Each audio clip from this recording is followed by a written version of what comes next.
Hi, this is Amy with Pond Mobile. In this video we will cover what you can do if you have no service on Android. If you have no service,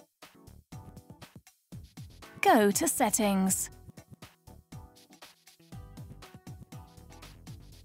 Select Mobile Networks. Select Data Roaming. Turn on Domestic Voice and User Data. Turn on International Voice and User Data.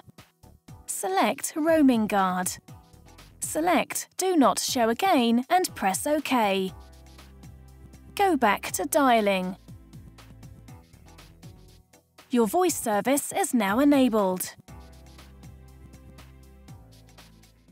Thank you for watching our instructional video. For more videos, please check out our YouTube channel and subscribe.